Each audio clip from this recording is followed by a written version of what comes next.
तमिलनाडु के वेल्लोर में कांग्रेस डीएमके पर बरसे पीएम मोदी।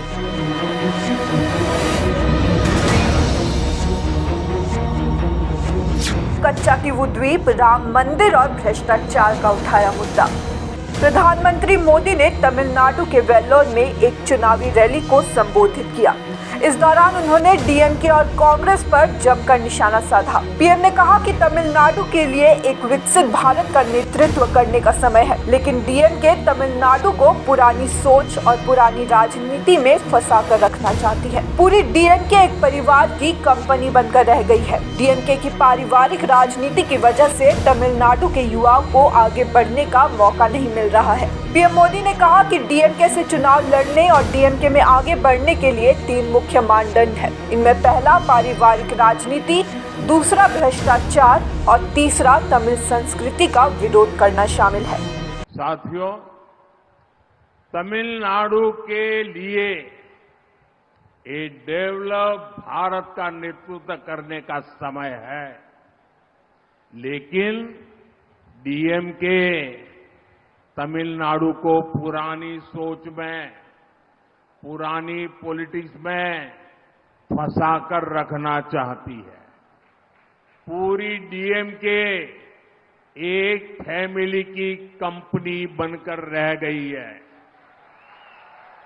डीएमके की फैमिली पॉलिटिक्स की वजह से तमिलनाडु के यूथ को आगे बढ़ने का मौका नहीं मिल रहा है। डीएमके से चुनाव लड़ने और डीएमके में आगे बढ़ने के लिए 3 मेन क्राइटेरिया है, 3 मेन क्राइटेरिया है। First, family politics, second, corruption, third, anti Tamil culture.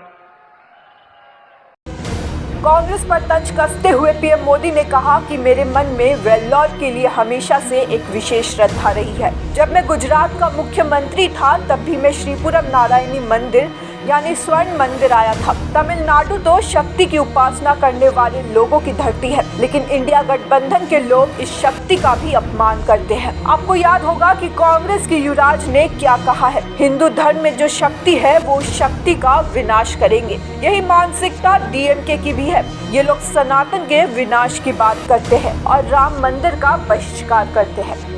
साथियों, मेरे मन में वेलूर के लिए हमेशा से एक विशेष श्रद्धा रही है। जब मैं गुजरात का सीएम था तब भी मैं श्रीपुरम नारायणी मंदिर यानी गोल्डन टेम्पल आया था। तमिलनाडु तो शक्ति की उपासना करने वाले लोगों की धरती है, लेकिन इंडिया अलायंस के लोग इसी शक्ति का भी अपमान करते हैं।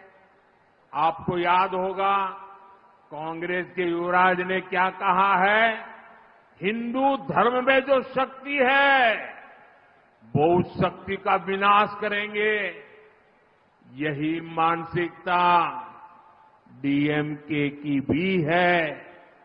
ये लोग एक सनातन के विनाश की बात करते हैं, राम मंदिर का बहिष्कार करते हैं। पीएम मोदी ने अपनी इस रैली में कच्चातीवू द्वीप का मामला भी उठाया। उन्होंने कहा कि कांग्रेस और डीएमके पार्टी के एक और पाखंड की चर्चा आज पूरा देश कर रहा है। जब कांग्रेस की सरकार थी तब कई दशक पहले इन लोगों ने कच्चातीवू द्वीप श्रीलंका को दे दिया। मैं पूछता हूँ किस कैबिनेट में ये निर्णय हुआ, किसके फायदे के लिए ये फैसला हुआ? इस पर कांग्रेस की बोलती बंद है। बीते वर्षों में उस द्वीप के पास जाने पर तमिलनाडु के हजारों मछुआरे गिरफ्तार हुए हैं, उनकी नौकाएं गिरफ्तार कर ली गई है। गिरफ्तारी पर कांग्रेस और डीएमके झूठी हमदर्दी दिखाते हैं, लेकिन ये लोग तमिलनाडु के लोगों को ये सच नहीं बताते कि कच्चातीवू द्वीप इन लोगों ने स्वयं श्रीलंका को दे दिया। इन्होंने तमिलनाडु की जनता को अंधेरे में रखा था। एनडीए सरकार ऐसे मछुआरों को निरंतर रिहा कराकर वापस ला रही है। इतना ही नहीं, 5 मछुआरों को श्रीलंका ने फांसी की सजा दे दी थी। हमारी सरकार उन्हें जिंदा वापस लेकर आई। डीएमके और कांग्रेस सिर्फ मछुआरों के ही नहीं बल्कि देश के भी गुनहगार है। साथियों, कांग्रेस और डीएमके पार्टी के एक और पाखंड की चर्चा आज पूरा देश कर रहा है। जब कांग्रेस की सरकार थी, तब कई दशक पहले इन लोगों ने कच्चा तीवू आइलैंड श्रीलंका को दे दिया। किस कैबिनेट में ये निर्णय हुआ, किसके फायदे के लिए फैसला हुआ, इस पर कांग्रेस की बोलती बंद है। बीते वर्षों में उस आइलैंड के पास जाने पर तमिलनाडु के हजारों मछुआरे गिरफ्तार हुए हैं। उनकी बोटें गिरफ्तार कर ली गई है। गिरफ्तारी पर कांग्रेस और डीएमके झूठी हमदर्दी दिखाते हैं, लेकिन ये लोग तमिलनाडु के लोगों को ये सच नहीं बताते कि कच्चा तीवू आइलैंड उन्होंने श्रीलंका को दे दिया और तमिलनाडु की जनता को अंधेरे में रखा था। एनडीए सरकार ऐसे मछुआरों को निरंतर रिहा कराकर वापस ला रही है। इतना ही नहीं, 5 मछुआरों को फांसी की सजा कर दी थी श्रीलंका ने। मैं उनको भी जिंदा वापस लौट के आया था। डीएमके कांग्रेस सिर्फ मछुआरों के ही नहीं, बल्कि देश के भी गुनहगार है।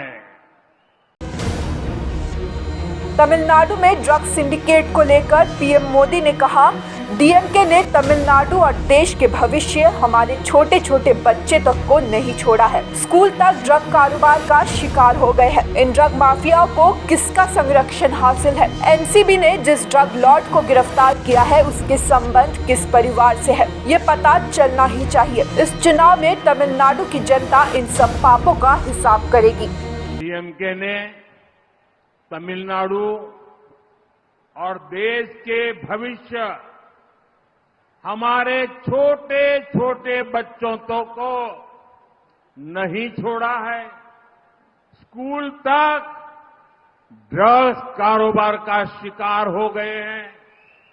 इन ड्रग्स माफियाओं को किसका संरक्षण हासिल है? एनसीबी ने जिस ड्रग लॉर्ड को गिरफ्तार किया है, उसके संबंध किस फैमिली से है, ये पता चलना ही चाहिए। इस चुनाव में तमिलनाडु की जनता इन सब पापों का हिसाब करेगी। News desk report, such the reality.